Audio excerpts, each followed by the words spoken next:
नमस्कार, स्वागत सभी देखने, सुनने और जानने वाले लोगों का। आज का वीडियो और आज की इन्फॉर्मेशन उन ऐसे विद्यार्थियों, शोधार्थियों के लिए जो एडमिशन लेना चाहते हैं इस यूनिवर्सिटी में, जिसका नाम है तेजपुर यूनिवर्सिटी और कोर्सेज हैं बीटेक, एमटेक और पीएचडी।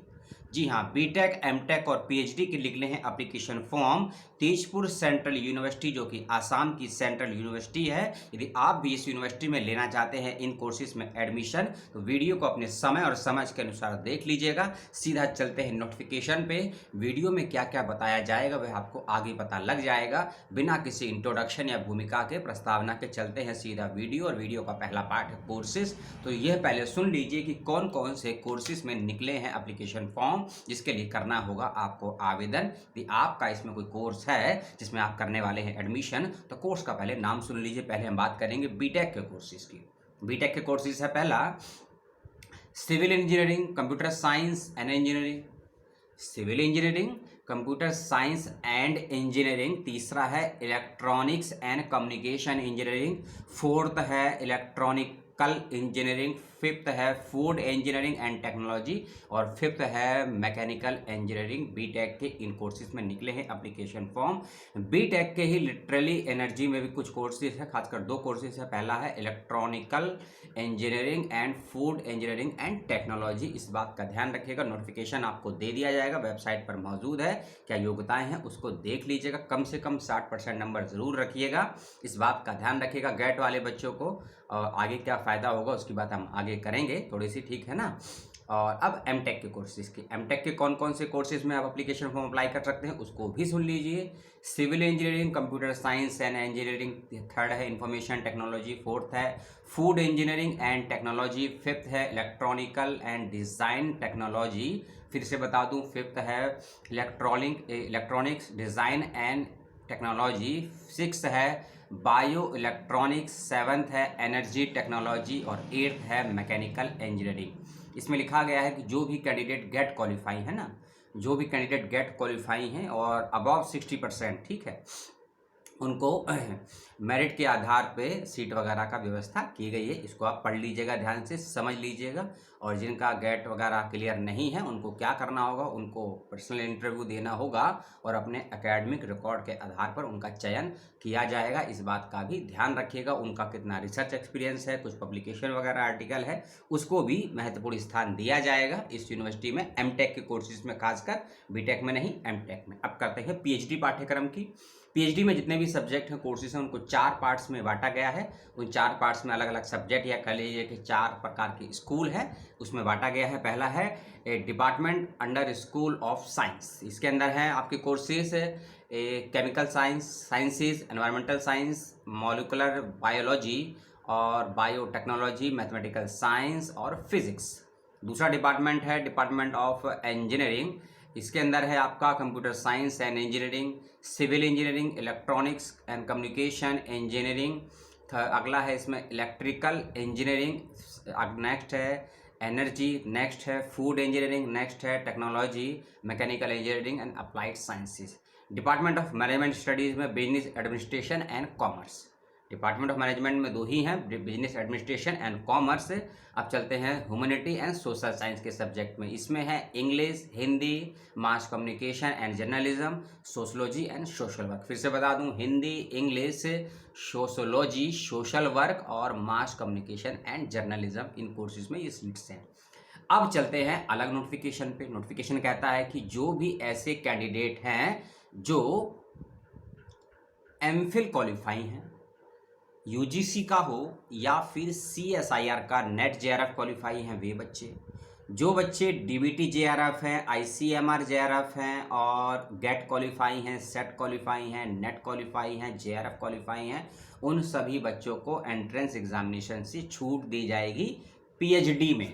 बीटेक एमटेक में नहीं, पीएचडी में। और एक बात याद आगे और बता दूं, एक एमबीए के बच्चे भी वेबसाइट थोड़ा विजिट कर लीजिएगा, कुछ नोटिफिकेशन आए हैं एमबीए के बच्चों के लिए, वह आप देख लीजिएगा, ठीक है। याद आ गई तो बता दिया। तो जो बच्चे क्वालिफाई होंगे, एंट्रेंस से छूट दी गई है, उनको मैंने बता दिया।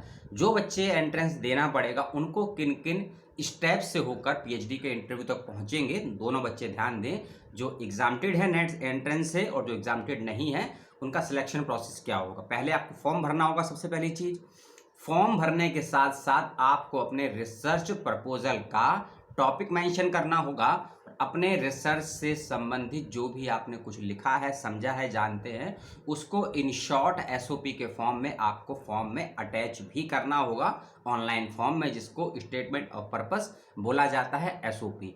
एसओपी को सबमिट करने के बाद, फॉर्म सबमिट करने के बाद, फीस जमा करने के बाद आपका होगा ऑनलाइन एग्जामिनेशन। ऑनलाइन एग्जामिनेशन होगा, इस बात का ध्यान रखिएगा, सीबीटी यानी कि कंप्यूटर बेस्ड एग्जाम होगा। इस बात को ध्यान से गौर से सुन लीजिए, और जब आप एग्जाम क्वालिफाई कर जाएंगे तो आपको रिजल्ट आएगा, उस पर इंटरव्यू के लिए आपकी लिस्ट आएगी, सिलेक्शन का प्रोसेस चालू हो जाएगा, क्योंकि इंटरव्यू के बाद ही सब कुछ होता है।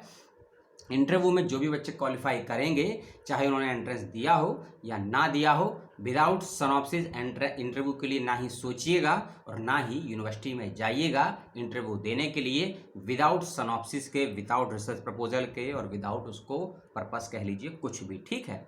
और आगे चलते हैं, अगली चीज़ों पे चलते हैं। अगली चीज़ें कहती हैं कि डेट्स के बारे में, महत्वपूर्ण तिथियां हैं, उसको भी आप सुन लीजिए। 10 अगस्त 2021, 10 अगस्त 2021 है लास्ट डेट फॉर्म को अप्लाई करने की। बीटेक, एमटेक और पीएचडी तीनों कोर्सेज के सभी अलग अलग डिफरेंट सब्जेक्ट में। इस बात का ध्यान रखिएगा। एलिजिबिलिटी क्राइटेरिया को समझ लीजिए। 60% या उससे ज़्यादा अंक आपके यदि आए हैं और आप बीटेक में करना चाहते हैं अप्लाई, तो ही आप एलिजिबल होंगे। 60% या उससे ज़्यादा अंक आए हैं आप 12th क्लास में, तभी आप बीटेक के लिए अप्लाई कर पाएंगे। इस बात का ध्यान रखिएगा। और सब्जेक्ट क्राइटेरिया ज़रूर देख लीजिएगा, क्या बेस्ट 4 क्या बेस्ट 3 रहे हैं बीटेक के बच्चे। एमटेक के बच्चे भी ध्यान दें कि बीई में या बीटेक में कम से कम उनके 50% यदि अंक हैं या उससे ज़्यादा हैं तो ही अप्लाई करिएगा एमटेक के लिए, नहीं तो आपका फॉर्म रिजेक्ट हो जाएगा, पैसे भी खराब हो जाएंगे।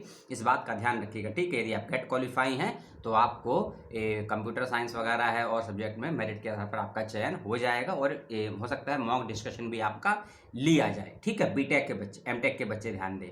पीएचडी पे चलते हैं। पीएचडी के बच्चे 2 चीज़ों का ध्यान रखिएगा। अपने फॉर्म की हर बात को बारीकी से भरिएगा, समझिएगा, कोर्स के साथ, टॉपिक के साथ, और एसओपी को अटैच जरूर कर दीजिएगा।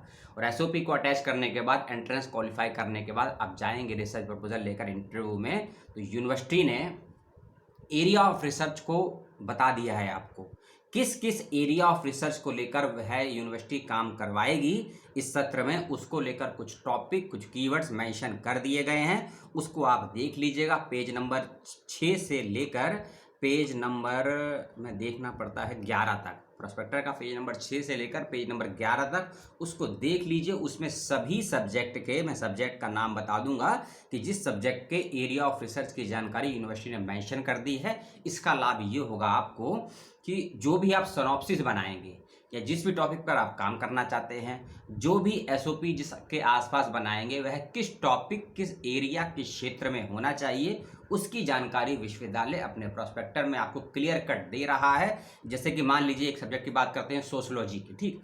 सोशोलॉजी में यूनिवर्सिटी ने क्या थीम दी गई है? Tribal studies, migrated studies, north east Indian studies हैं। फिर उसमें दिया है आपको sociology of culture, sociology of science, sociology of governance, sociology of development, migration, environmental sociology, health and illness, sociology gender and identity policy, sociology in education, sociology of body, gender and sexuality.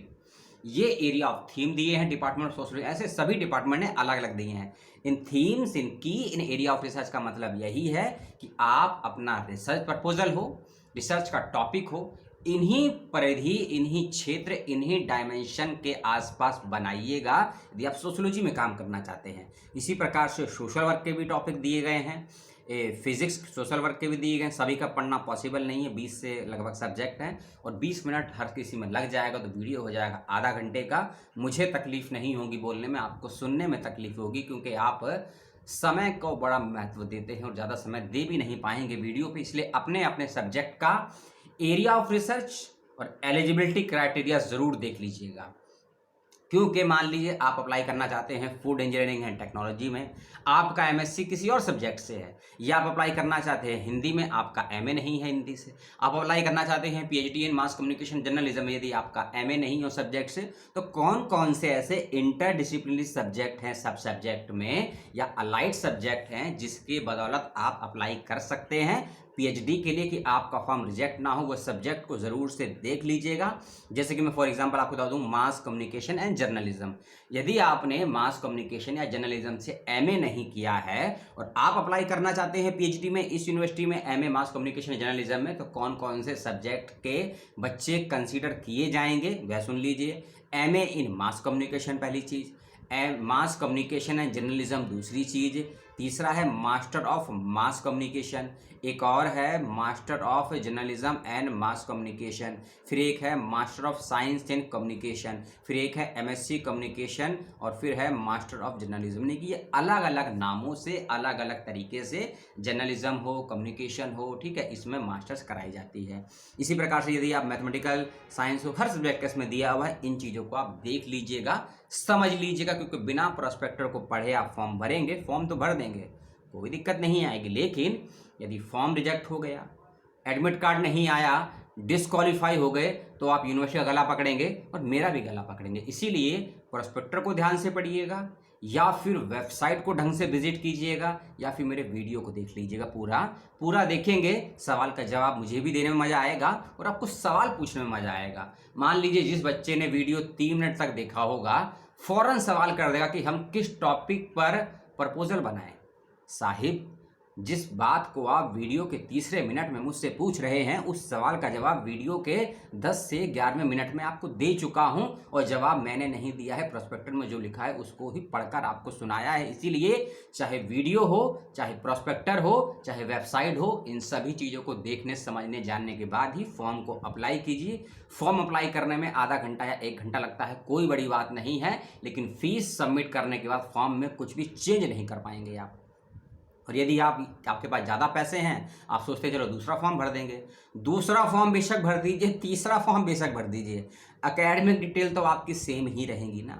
और जब university check करेगी कि एक candidate के 1 से ज़्यादा form आए हैं, तो फॉर्म में कुछ झोल-झाल है, कुछ गड़बड़ है, 420 है, मामला कुछ और बिगड़ जाएगा, हो सकता है आपको टारगेट कर दिया जाए और एंट्रेंस इंटरव्यू में कुछ आपके खिलाफ नेगेटिव हो जाए और एज अ फ्यूचर यूजीसी कहीं आप पे कुछ क्लेम ना लगा दे। तो इन बातों का ध्यान रखिएगा।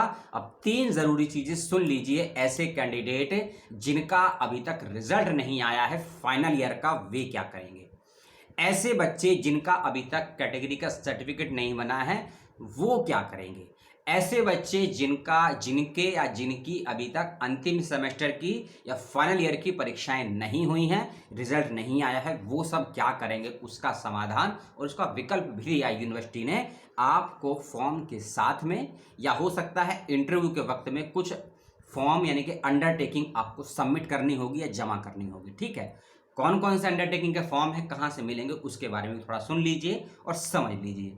और बात को कहने से पूर्व डिस्क्रिप्शन बॉक्स में जितने भी लिंक मैंने दिए हैं, चाहे पीडीएफ फाइल का लिंक हो, किसी वेबसाइट का लिंक हो, उसको ज़रूर खोल लीजिएगा, देख लीजिएगा, समझ में ना आए तो पूछ लीजिएगा यूनिवर्सिटी से, चाहे मुझसे। अब चलते हैं सीधे फॉर्म पे। ऐसे बच्चे जो कैटेगरी में आते हैं, एससी के हों, एसटी के हों, पीडब्ल्यूडी के हों, डिफेंस से हों, या फिर ऐसे बच्चे हों जिनके जो विधवा हो जाती हैं मेरी माताएं बहनें, उनके बच्चे हों, उस कंडीशन में आपको यूनिवर्सिटी अंडरटेकिंग देगी। अंडरटेकिंग इसीलिए मांगी जाएगी कि आपको जो भी इस सुविधाओं का लाभ यूनिवर्सिटी देती है विशेष रूप से, वह आपको मिल सके। तो उसके लिए यूनिवर्सिटी ने 1 पेज का फॉर्म निकाला है अंडरटेकिंग का, उसको आपको भरना है। आपका नाम, आपके मदर या फादर का नाम जो भी है, आपका पूरा एड्रेस, आपका कहाँ डिस्ट्रिक्ट से है, और कौन सा सर्टिफिकेट आपका बना नहीं है लेकिन अप्लाई किया है आपने, बना नहीं है लेकिन अप्लाई किया है, उसकी अंडरटेकिंग आपको लगानी है। उसके लिए इस फॉर्म को प्रिंट आउट निकालिएगा, उसको भरिएगा, स्कैन करके अपलोड कर दीजिएगा। अंडरटेकिंग का पहला फॉर्म है, इस बात का ध्यान रखिएगा। एससी, एसटी, ओबीसी में नॉन क्रीमी लेयर, ईडब्ल्यूएस के बच्चे, विडो वुमेन या वार्ड या फिर जो भी बच्चे हैं, ठीक है, उसको आप देख लीजिएगा। ऐसे कैंडिडेट जिनका रिजल्ट नहीं आया है फाइनल ईयर का, जिनका रिजल्ट नहीं आया है, मान लीजिए पीएचडी में अप्लाई करना चाहते हैं और एमए का आपका 2nd ईयर का या फिर 4th सेम का रिजल्ट नहीं आया है, वो बच्चे। ऐसे बच्चे जिनका रिजल्ट आ गया है लेकिन डिग्री नहीं मिली है, वो बच्चे। ऐसे बच्चे जिनका रिजल्ट आ गया है लेकिन मार्कशीट उनके पास नहीं है, वो बच्चे ध्यान से सुने, आपको भी लगानी होगी अंडरटेकिंग फॉर्म नंबर ए। ठीक है, अलग अलग फॉर्म है, इसका भी लिंक मैं आपको दे दूंगा। इस फॉर्म को भरिएगा, अपनी डिटेल भरिएगा और एक बात का ध्यान रखिएगा, 31 दिसंबर 2021 इस अंडरटेकिंग की वैल्यू रहेगी 31 दिसंबर 2021 तक। इसका मतलब सीधा सीधा स्पष्ट तरीके से सुन लीजिए, यदि 31 दिसंबर 2021 तक आप अपने अंतिम वर्ष का रिजल्ट सबमिट नहीं कर पाते हैं, आपका एडमिशन चाहे बीटेक में हुआ हो, एमटेक में हुआ हो या पीएचडी में हुआ हो, आपके एडमिशन को कैंसिल कर दिया जाएगा। फिर से सुन लीजिए, यदि बीटेक, एमटेक, पीएचडी के बच्चे अपने अंतिम सेमेस्टर का या फाइनल ईयर का रिजल्ट 31 दिसंबर 2021 तक यूनिवर्सिटी ऑफ तेजपुर जो कि आसाम में है वहां जमा नहीं करवा पाते हैं, तो आपके एडमिशन को पोस्टपोन नहीं, कैंसिल, रद्द कर दिया जाएगा। इस बात को ध्यान से सुन लीजिए। इसलिए जो अंडरटेकिंग की वैल्यू है वो 31 दिसंबर 2021 तक ही रहेगी, यानी कि चल रहा है जुलाई, 5 महीने तक इसकी वैल्यू रहेगी। इस बात को ध्यान से सुन लीजिए, समझ लीजिए, और साथ में अंडरटेकिंग के साथ आपको कुछ और चीज़ भी लगानी होगी। यदि रिजल्ट नहीं आया है, उसका प्रिंट आउट है, फोटो कॉपी है, ओरिजिनल नहीं है, उसकी भी कॉपी साथ करके लगा देंगे। कोई अपलोड करना है तो कोई दिक्कत वाली बात नहीं है, पूरा भर दीजिएगा, ठीक। और ऐसे बच्चे जो किसी प्रकार का एग्ज़ाम क्वालिफाई कर चुके हैं, ठीक, किसी प्रकार का एग्ज़ाम और हाँ, सर्टिफिकेट अलग अलग हैं, यूजी वाले अच्छे हैं, अलग है, और पीएचडी वाले अलग है, ठीक है। तो सर्टिफिकेट को ध्यान से देख लीजिएगा, हेडिंग देख लीजिएगा, अप्लाई कर दीजिएगा, और सारे लिंक आपको डिस्क्रिप्शन बॉक्स में दे दिए गए हैं। आपने वीडियो कितना देखा, मैं कितना समझा पाया, ये आप जानेंगे, आपके दोस्त लोग जानेंगे। मिलते हैं नेक्स्ट वीडियो में किसी और विश्वविद्यालय की इन्फॉर्मेशन के साथ में। तब तक के लिए अपना ध्यान रखिए, अपनों का ध्यान रखिए, परिवार और पुस्तक के पास रहिए, हमेशा सीखते रहिए, असफलताओं से सीखिए, अनुभव से सीखिए, क्योंकि जब तक आप सीखते रहेंगे तब तक आप जीतते रहेंगे। इस बात का भी ध्यान रखिए। जय हिंद, जय भारत, टेक केयर।